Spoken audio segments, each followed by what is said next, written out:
Hello everybody and welcome back to another video. Now in today's episode, you can see we're going to be diving into a 1990s laptop. This right here, my friends, is the Toshiba Satellite Pro 435 CDS. And this right here comes to me as a viewer donation. And some of you guys may recognize this machine from a previous viewer donations episode because this was donated to me by Case. And I got to give a huge thank you to Case once again for not only donating this machine, but also donating that Alienware M11X laptop that I did an episode of time travel on back in July. If you missed that video, you can go and check it out up here. It was a pretty cool video to do, and now we're finally going to be taking a look at the second laptop that he sent me. So this machine right here was released in the late 90s. I wasn't able to pinpoint a specific date, but I believe it originally shipped with Windows 95. But this model right here, or this machine that I have, is running Windows 98 currently.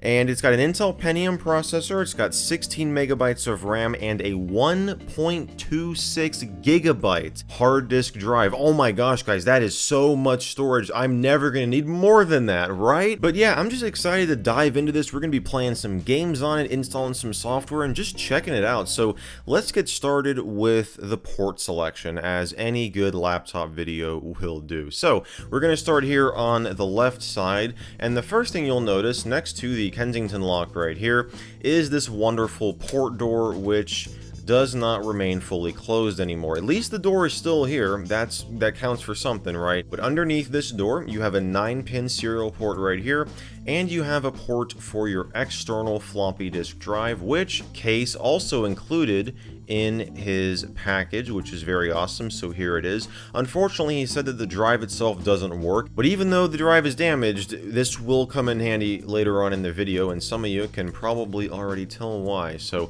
we'll set it aside for now, and we'll move on with taking a look at the ports here. So you've got a little reset button right there. Next to that, you've got two, count them, two PCMCIA card slots. I'll never need more than that, right? But yeah, here you go.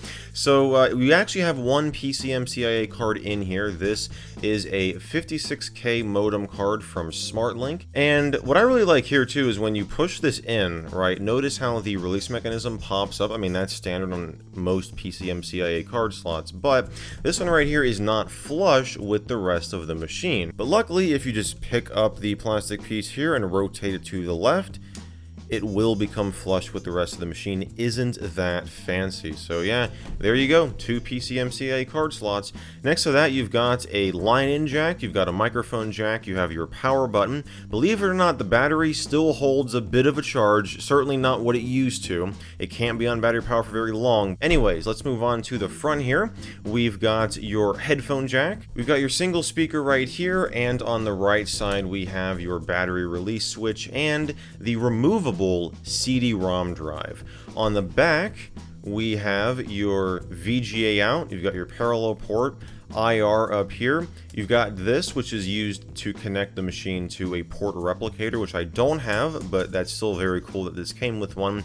And we have your power port, which, by the way, you can probably tell from that symbol right there, this connects directly to AC power, which means you don't have to carry around a huge brick with you, right? All you need is one of these right here, my friends, a simple cable. Isn't that nice? So yeah, it plugs right into the laptop and it plugs right into AC power. So yeah, internal power supply on this machine, and we have your fan right there. Last but not least, a PS2 port. Now let's flip this thing over to the bottom because I do want to show you the battery. And I find this this battery sticker right here kind of amusing. So it says contains nickel cadmium, nickel metal hydride, and or lithium ion battery, must be recycled or disposed properly. So I suspect that this was just some generic label that they put on multiple models that came with different battery types, right? This is a lithium ion battery, and if we remove the cover here, I can show you.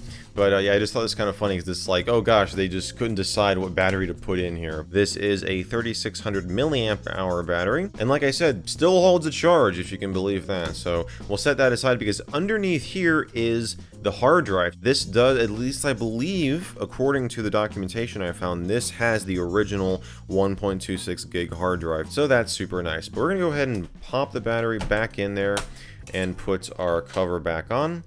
And we'll take a look at, before we turn the machine on, I do want to touch on this guy right here. So this, of course, is the external floppy disk drive, but it doesn't have to be, because you can remove this floppy disk drive, and assuming that you had one that worked, you could put it right into the machine. And this really reminds me of what Dell did. I actually had a Dell Latitude. I think it was either a Dell Latitude or a Dell Inspiron laptop that essentially did this same thing. You had an external drive bay like this that you could put either the CD-ROM drive or the floppy disk drive into, and then you had an internal bay on the laptop itself that you could also put the CD-ROM drive or the floppy disk drive into.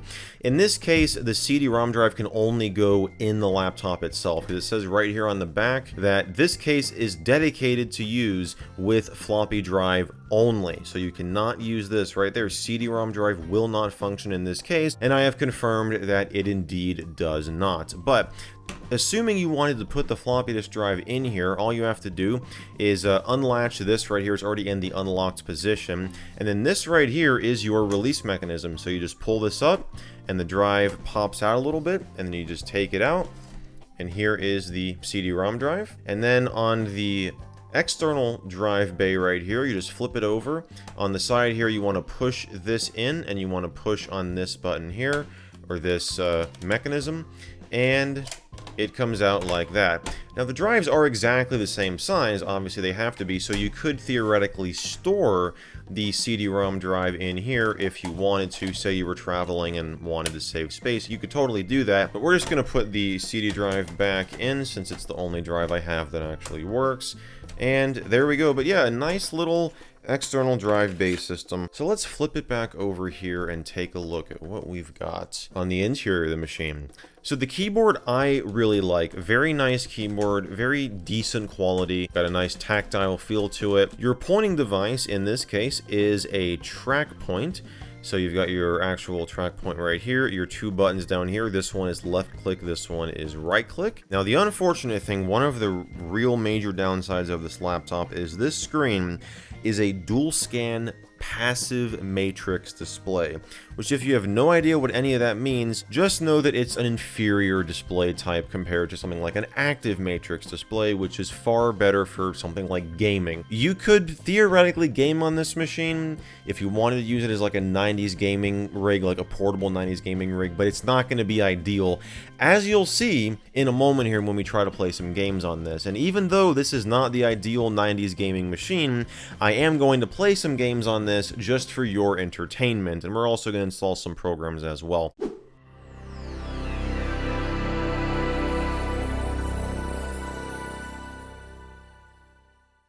It never gets old, does it? Yeah, there's truly nothing like the Windows 98 startup sound. But anyway, so here we are, guys. We are logged in to Windows 98. I believe this is first edition, actually. Yep, 4.10 1998. That's first edition. And you can see what I'm talking about with this screen here. Like, this is just how these passive matrix screens are. So, yeah. This is not going to be ideal for playing a game. But, like I said, we're going to do it just for the fun of it. I mean, this laptop with this screen technology will be perfectly adequate for being an office computer, a portable office machine, writing Word documents, writing Excel spreadsheets, making PowerPoint presentations, that kind of stuff, browsing the web, doing emails. This would be great for that. Anyways, before we even dive into the games, I do want to install this copy of Netscape Navigator. The reason I want to install this is because this was in the laptop bag that this laptop was in when Case sent it to me, so I figured it'd be appropriate just to install it here. So this is Netscape Navigator Personal Edition. It does not say the version number on here. I'm gonna guess version 2, or at least one of the 2.0 releases. 3.0, okay, so I was a bit off there. I was right in between. So you know what, we're just going to install Personal Edition. We're gonna jump right to it. Now, I don't have this machine set up to be able to get on the network, so we're not gonna be able to use Netscape Navigator, but I figured we'd just install it just for the fun of it. Cool Talk extends the Navigator with the Navigator. Here it is, guys. Isn't that glorious? It has been a little while since I've seen Netscape Navigator 3. I think actually since my Netscape Navigator retrospective video and the little follow-up where I tried to run these old versions on Windows 10, which initially actually did better than the retrospective video itself. And yeah, so we'll go to About Netscape here just to view the About information, which it does in the browser window itself. Isn't that fancy? 9496 Netscape Communications Corporation. We're not going to spend the entirety of the video on Netscape because there's not really much else to talk about unless we were to connect the machine to the internet. So we've got a couple of options for games, but I figured we would go with a classic Doom 2 on CD-ROM. I believe this is the very first time I've used this particular copy of Doom 2 that I have on this channel. So let's do it, shall we? So we just have to run install.bat. Which drive do you want to install to? C, Doom 2. Directory does not exist. Yes, we want to create. And it's going to copy over. Here we go. And we got sound. So that's good, isn't it? So we're going to do a new game. And we'll just do Hurt Me Plenty. Alright, here we go, guys. So it's honestly, after playing this for a little bit, which I've done off camera, it's honestly not as bad as I thought it was going to be. So, what I was talking about, and the way that these displays are, again, this is a passive matrix display, is there's ghosting. And you probably saw that on the desktop with the mouse. When we would move it around, there would be that small little trail behind it. That was not because I had mouse trails on in Control Panel.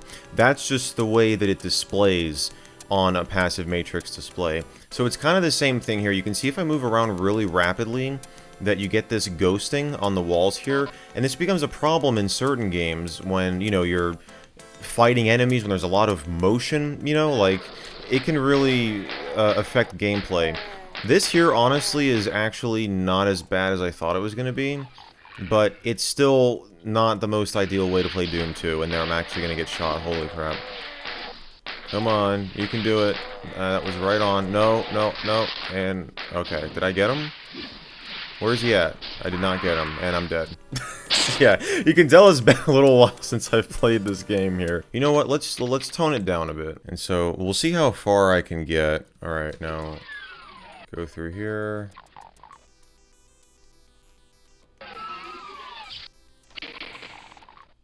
Alright, that was the first level. Great. Much easier when you turn down the difficulty. But to be honest, I'm quite impressed. This is pretty playable. Again, not ideal. I mean, if you have the choice between this and an active matrix display, you'd pick the active matrix display, because there is definitely ghosting. I mean, you can see it here, but it's not as bad as I thought it was going to be. Now, if you were playing a racing game or something with a lot of motion, I have seen people try to do that on these displays, and it doesn't look really enjoyable. I mean, again, the game's playable, but it's not under ideal conditions, that's for sure. But there you have it, guys. That is Doom 2 on the Satellite Pro 435 CDS. That's also installed on Netscape on the Satellite Pro 435 CDS.